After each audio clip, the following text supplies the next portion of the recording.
most of the issues were to do with the fact that he was dipping into popular culture.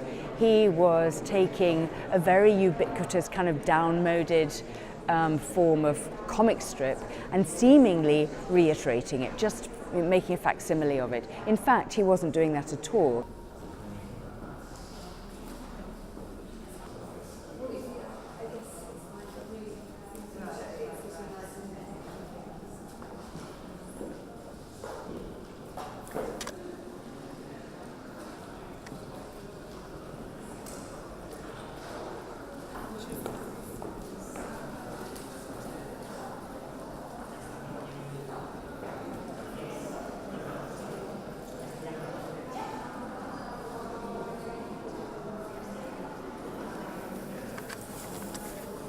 He was using as his sources not just comic books, but also graphic illustrations from newspapers, black and white illustrations, etc., which had already been, they were already reproductions of existing copies. In fact, there was no original. What he was doing in that time was saying, actually, all of us have our daily lives.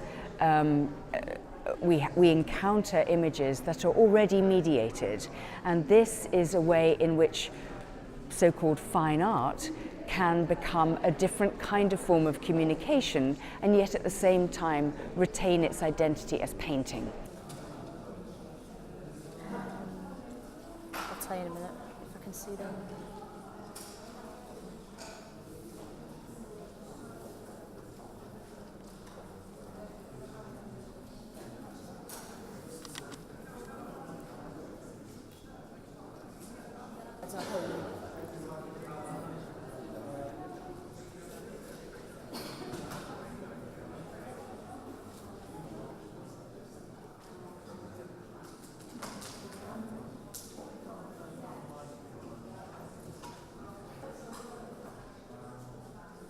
He's cocking a snook at the art world of that time as well.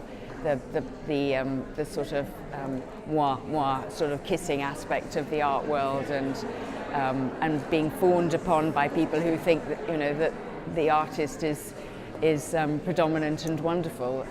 But at the same time, of course, it's also a trenchant comment on what was happening at that time. So he oscillates between a sort of having a tongue-in-cheek and actually just really enjoying it. I mean, that's what's so great about this exhibition, it's joyful. Mm-hmm. Go.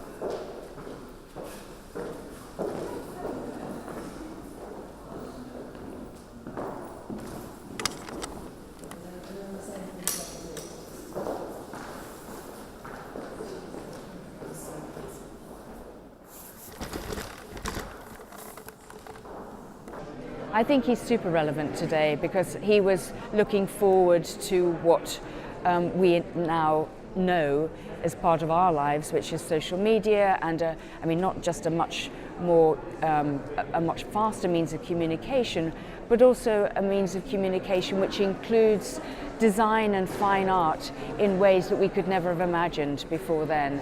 So I think he was prescient for his time. I think it still looks incredibly fresh, but we also need to remember that these are paintings, and they are in a great tradition of painterly values, and his great heroes were Matisse, Picasso and Cézanne.